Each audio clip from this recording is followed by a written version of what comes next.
TTP, टीजेपी और Islamic state जो है ये ऑफ खुरासान के अलावा बलूचिस्तान के बहुत से लोग जो बीएलए के मेंबर हैं और दहशतगर्द तंजीमों में और वहाँ गाड़ियों से उतार के पंजाबियों को और दूसरे सूबे वाले लोगों को कत्ल करते हैं, हमारे फौजियों को शहीद करते हैं, हमारे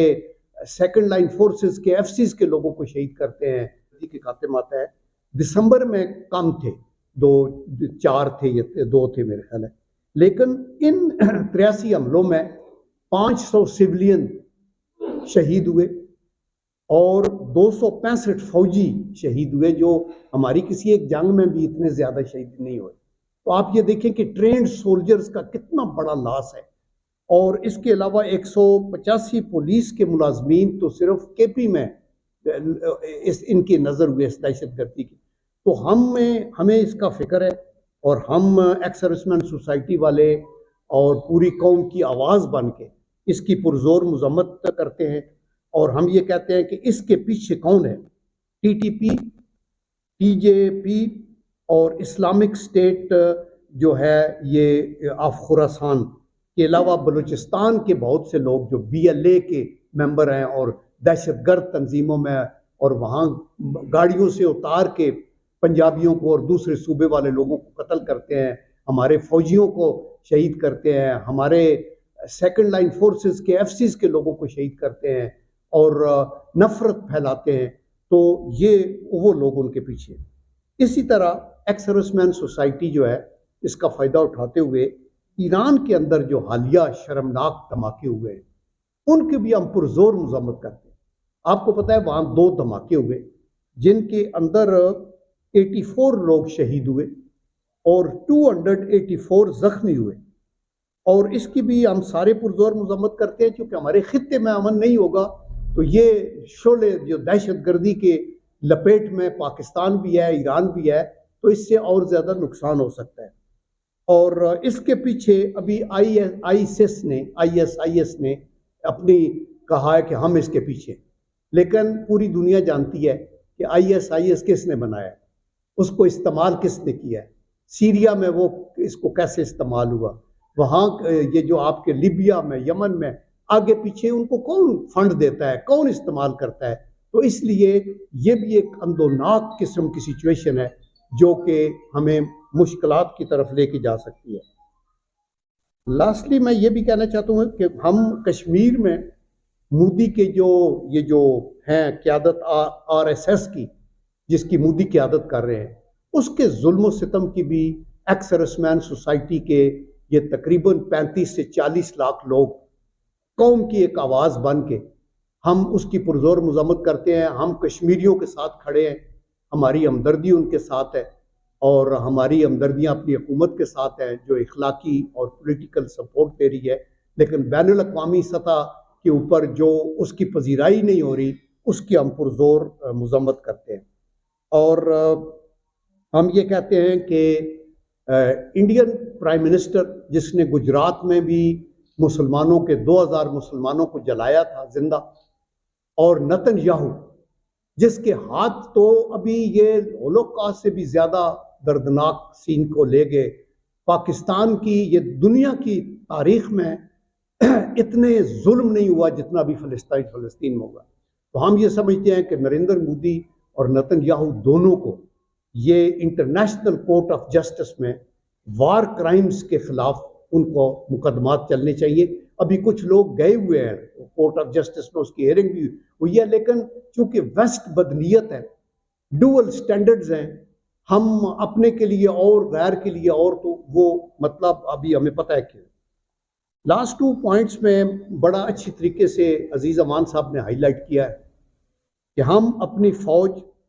पाकिस्तान की जो फ़ौज है आर्म फोर्सेस, हम सेकंड लाइन फोर्सेस,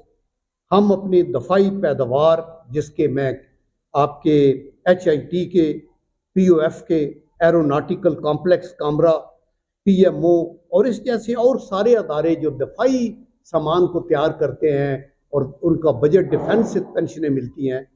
उनको सलाम पेश करते हैं, इसलिए कि वो हुकूमत वक्त से और हम हुकूमत वक्त से मुतालबा करते हैं कि इन अदारों की क़यादत के ख़िलाफ़ और इन अदारों के ऊपर कीचड़ उछालने वालों को करार वाकई सज़ा देनी चाहिए। आप इसके ऊपर कोई रिलैक्सेशन नहीं है। आप देखें, ये लोग जो हमारी फ़ौज को निशाने पे रखते हैं, बखुदा ये हमारी कौमी सलामती पे हमलावर है। मैं ये नहीं कहता कि फ़ौज में या अदारों में सारे लोग फरिश्ते हैं या हम गलतियां नहीं करते होंगे। गलतियां होती हैं, वहां कोर्ट मार्शल भी होते हैं, लोगों को घरों में भेजा जाता है, सजाए मौत भी होती है। एक मेजर का केस था सिंध के अंदर, टंडू आदम खेल में या कहीं, और उसकी उसकी गलती से कुछ लोग हलाक हो गए। जब ये डकाइट्स का ऑपरेशन हो रहा था तो उस मेजर को सजाए मौत हुई और एग्जीक्यूट हुआ, चूंकि वो बच्चे जो थे वो बेगुनाह थे। तो वहां एक बहुत बड़ा निज़ाम है अपना। लेकिन ये लोग जो पाकिस्तान के अंदर और बाहर बैठ के ऐसी डायरेक्ट अटैक करते हैं जो शर्मनाक है, और आज तक मेरे ख्याल है दुनिया में किसी ने फौज के खिलाफ इस तरह की बात नहीं की। तो हम ये चाहते हैं कि इनको कैफरे किरदार तक पहुंचाया जाए, पाकिस्तान में लाया जाए जो बाहर हैं, और जो पाकिस्तान के अंदर स्लीपर सेल्स हैं, ये जो कुछ तो एक्स सर्विसमैनों के लिबादे में कुछ लोगों ने हरकत शुरू की हुई है, और कुछ और लोग हैं जो अंदर से लोगों को भड़काते हैं, और फौज के अंदर और एक्स सर्विसमैनों के अंदर और हमारी कौम के अंदर एक नफरत पैदा करते हैं जो कि फौज के खिलाफ वो पैदा की गई है। ये गलत है। और आखिर में मैं ये कहूँगा कि एक्स सर्विसमैन सोसाइटी ये भी समझती है कि आज हमारे दहशत गर्दी के अलावा सबसे बड़ा मसला जो है वो मुआशी बदहाली है, और यही एक रियलिटी है। और मुआशी बदहाली में क्या है, जिनमें महंगाई है, रुपए की कदर में कमी की वजह है, महदूद बैरूनी करेंसी के हमारे ज़खायर हैं जो फॉरेन एक्सचेंज रिजर्व्स हैं, बेरोज़गारी है, गर्दिशी कर्जे की लानत है जिसको हुकूमतों को ख़त्म करना चाहिए, और ये नालायकी की वजह से ख़त्म नहीं हुए बल्कि बढ़ते जा रहे हैं, इसको ख़त्म करें। और हुकूमत की निगरानी में चलने वाले जो अदारे हैं, मसलन स्टील मिल है जिसका मैं भी चेयरमैन रहा, और खुदा के करम से मेरे दौर में स्टील मिल ने सारे कर्जे उतारे और स्टील मिल ने 18 अरब का प्रॉफिट लिया। $1 किसी का पे नहीं करना था हमने, और वो 3 सालों के अंदर अगर हम वो करें, अभी वो 200 अरब की मकरूज हो गई है। तो ये देखना होगा कि ये क्यों हुआ। वो मैं जब उधर था तो ये मैं को टीस मार खान नहीं था, मैंने एक टीम रखी, मैंने अल्लाह से डरता रहा, मैंने कहा अभी मेरे ऊपर खुदा के अलावा और किसी का कंट्रोल नहीं है, नदारों में आप बिल्कुल बादशाह होते हैं। मैंने अपने दफ्तर को मस्जिद डिक्लेयर किया, और मैंने कहा कि अल्लाह के करम से कभी किसी को ना आराम खाने देंगे ना खुद आराम खाएंगे, और खुदा गवाह है और वहाँ के लोग गवाह हैं स्टील मिल के। आप देखें ये अदारे चल सकते हैं। POF के अंदर भी इसी तरह मैं 5.5 साल रहा, और मैंने कई दफ़ा बताया, वाह मेडिकल कॉलेज बनाया, वाह यूनिवर्सिटी, वाह कॉमसेट यूनिवर्सिटी, वाह इंजीनियरिंग कॉलेज, वाह की माल रोड, वाह के अंदर लोगों के काम, अंदर से हाउस कीपिंग और फिर प्रोडक्टिविटी, सारे ये कारगिल की जंग हुई थी, हमने ढेर लगा दिए थे असले के। जब कौम की ये पुकार हो कि असला चाहिए, तो वो आपका जो सोल्जर ही नहीं,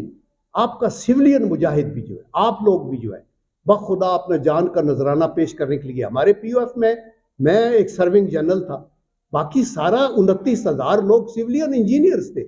आप देखें civil engineers, mechanical, chemical, electronic, metallurgist, और वो फोरमैन, चार्जमैन, सीनियर मिस्त्री, जूनियर मिस्त्री, इतना काम करते थे कि मैं हैरान हो जाता था। और उनसे मैं जब बात करता था तो मैं ये समझता था कि मैं फौजी दरबार में बैठा हूँ, इतने डिसिप्लिन भी थे, और उन्होंने काम किया। तो मैं ये बात इसलिए नहीं कह रहा कि मैं कह रहा हूँ मैंने बड़ा तीर मारा, मैंने अपना हक अदा किया जिसके लिए मुझे पे होते थे। मैं सिर्फ इसलिए कह रहा हूँ कि पाकिस्तान एक अजीम मुल्क है, इसके अदारे अजीम हैं, इसके बच्चे और लोग और जवान और हमारी बेटियां अजीम हैं, वो सारा काम कर सकती हैं। इनको हमें आगे लेके जाना है। और ये जो अभी हमारी मुआशी बदहाली में मैंने कहा गर्दिशी कर्जे हैं, फिर हुकूमत में चलने वाले ये PIA, स्टील मिल, इनके अदारों की नाकिस कारकर्दगी है, और इन चीज़ों को ख़त्म करना होगा तो पाकिस्तान मजबूत होगा। और इसको ख़त्म कैसे किया जा सकता है? एक मजबूत कौमी हुकूमत जो कोई जिसको चलने का मौका दिया जाए, 5 साल रहे, और अल्लाह करे अच्छी कारकर्दगी के रहे, फिर 10 साल रहे,